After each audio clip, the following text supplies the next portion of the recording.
Good afternoon, everybody. I hope you're having an excellent start to your week so far, and I hope that you're having a wonderful holiday season between Thanksgiving and Christmas. Today we have a very special video going over the library series from the House of Amouage, and just kind of consider this your ultimate guide to the library series. We're going to go over kind of what some of the fragrances are, the general vibe of them, what surprised me about them. So hope you guys enjoy the video. These are all the fragrances in the library series up until now. So we will start with Wood's Symphony. And this fragrance, I have to say, it really surprised me when I looked at the notes on here. I saw rum, civet, oud, all these other notes to it. But when you smell the fragrance out of the bottle and you spray it on skin, it has a very masculine floral note, kind of, I believe, probably due to the orris. It's got rum in there. But overall, this fragrance is a lot lighter than I thought it would be. Looking at the notes, I thought it was going to be a very, very heavy fragrance. And Wood Symphony, it has a lot of depth and complexity and great longevity. But you don't get a lot of those animalic notes that you may think from reading, civet and some of the other types of things in this fragrance. So this was a very nice surprise to me. I actually really love this fragrance. Again, very masculine floral note due to the orris in there. It's got some rum for some sweetness and complexity, and it makes that orris not overly powdery or overly floral. Again, it's just something that you have to try, but it is an absolutely terrific and unique fragrance, and that is going to be pretty much the theme for the entire library series from Amouage. They are very, very unique fragrances, very polarizing. Some people absolutely hate some of these. Other people think that a lot of these are the best fragrances that Amouage has done. And I personally think the library series is one of the best collections of fragrances of any house, of anything that you can have. And, obviously Amouage has the extracts, which I have quite a few of those and I love them. But just the unique nature of these fragrances from the library series really makes them stand out, and I appreciate that. So next up on the list, we got Rose Incense, a newer edition. In fact, these two here are the newest editions. I had all four of the library series, and then I added Wood Symphony and Rose Incense just to complete the collection.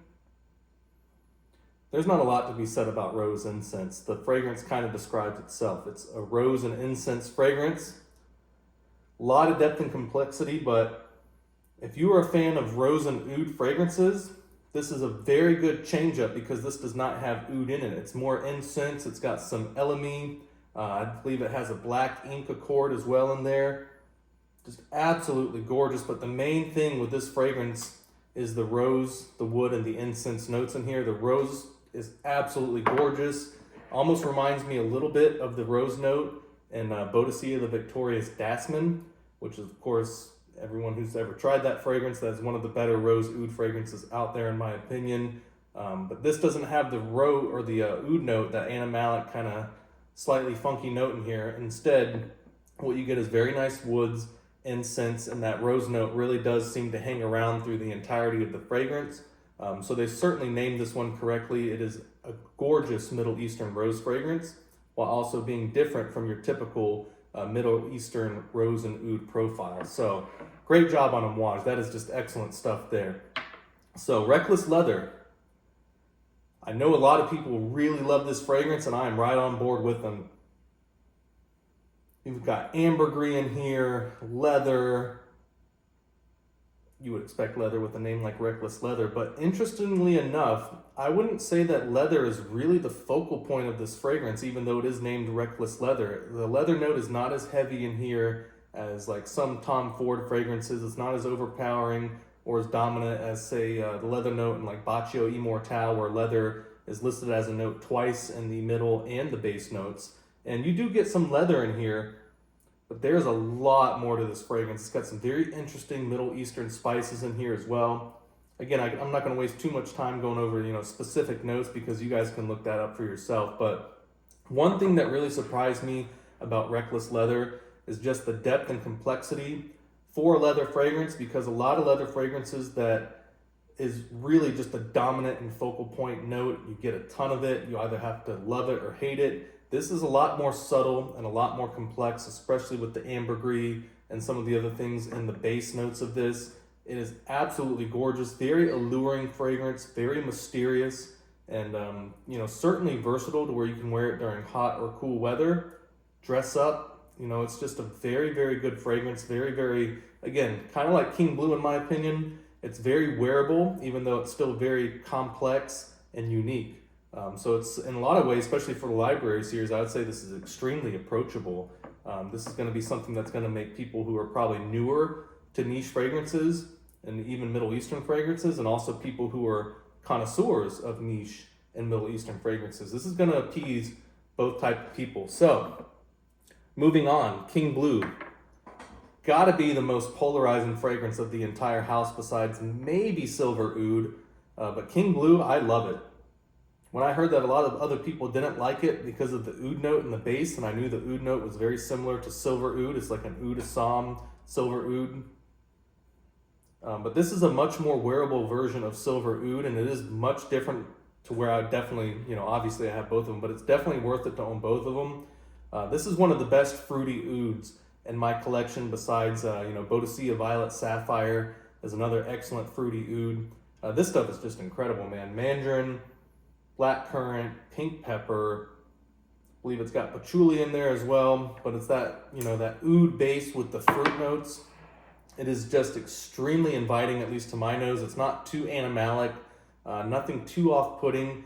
Probably for me personally, because I like those types of fragrances, it's not a big deal. So maybe worth a sample if you may be sensitive to those types of smells. But if you're like me and you enjoy fragrances like Silver Oud, Neiman Lion from Argos, Ether from Xerjoff, Dasmin or Alcif, Nebulous from Boadicea, those really oud-heavy fragrances.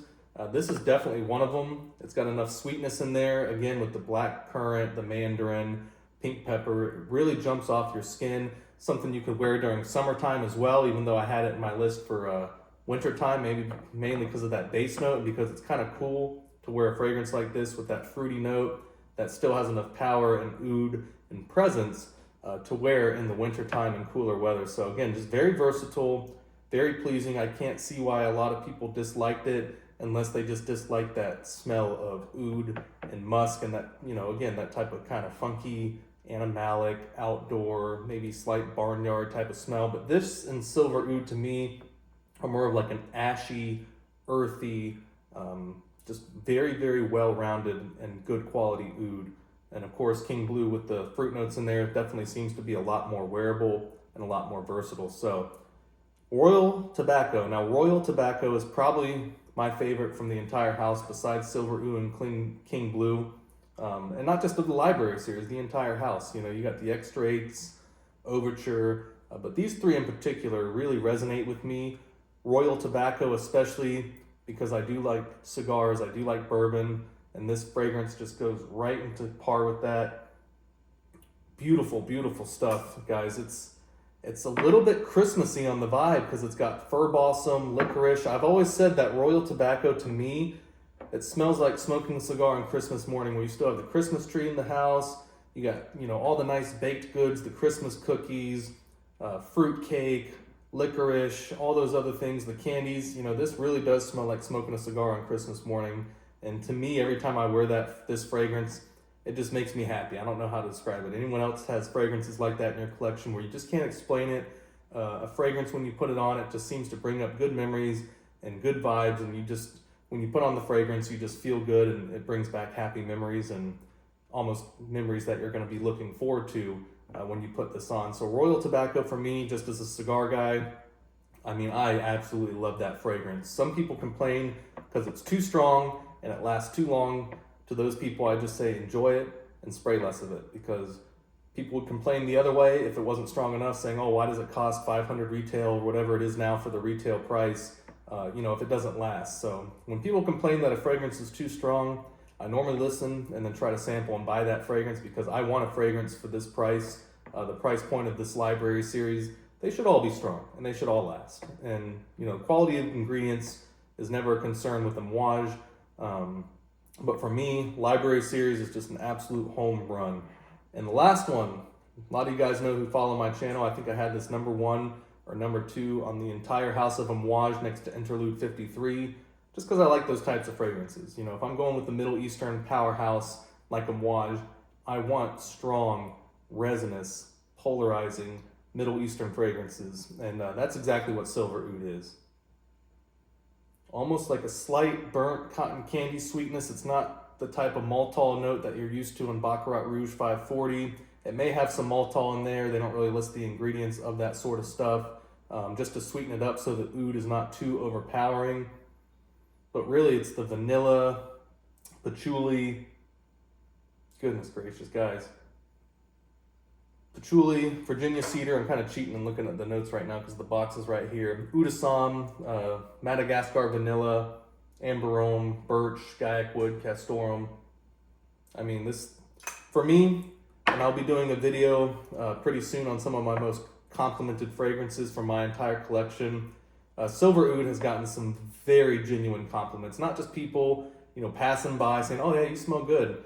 When people smell this, at least in my interactions of people smelling it, they want to know what the fragrance is, how much it costs, where they can get it. So it is a genuine interest and a genuine compliment, in my opinion, especially when someone starts asking about the price of a fragrance, where to get it. A little bit more than just a nice compliment of, "Oh, hey, yeah, you smell pretty good." This really seems to resonate with people, and especially women. Guys smelling this out of the bottle might think, this is not something I could wear. Women would never like this. For me, this would be like a first date type of fragrance. Maybe a little bit aggressive, a little bit out there. But the compliments, especially from women that I get from Silver Oud, is just out of this world. So, I like the fragrance, but it's more of an added bonus when people like the fragrance on you. And I don't really wear fragrances for other people, but of course it is always nice when people appreciate that and they kind of smell what you smell. And it's interesting to hear what they say when they kind of smell the cloud around you, because of course all of us, after spraying perfumes and colognes, after a little while we go a little bit nose deaf to it. It's the same if you cook fish inside your house, and after a while you don't smell it, and you go outside to do something, you come back in your house and it smells like fish. You didn't smell it when you're cooking the fish because you got used to it. And it's kind of the same with a lot of these colognes and perfumes. You may go a little nose deaf to it, but somebody walking by you with a lot of these that hasn't smelled it before, even if it's a couple hours old, it is really strong. And I've had a lot of people say that, especially about King Blue, Royal Tobacco, and Silver Oud. Those fragrances in particular, you may not smell them as much on you 5 or 6 hours, maybe even 8 hours later, but other people really seem to. So that's a very good sign of quality ingredients, good oil concentration, and good blending. So guys, consider this your guide to the entire library series of Amouage. I enjoy doing these videos. Let me know in the comments what are some of your favorite from this series, and I really look forward to doing some more of these videos before the holidays. Of course, it is a very busy time of year for me, but I'm trying to get at least 2 to 3 videos a week done, along with some shorts videos, and of course still catching up with my fragrance rotation videos. So love having you guys along for this journey. Can't wait to see you soon. Can't wait to get some more videos out for you, and I'll be seeing you probably maybe 2 or 3 days next video, hopefully on like Friday or Saturday. All right, have a good one, guys. Bye.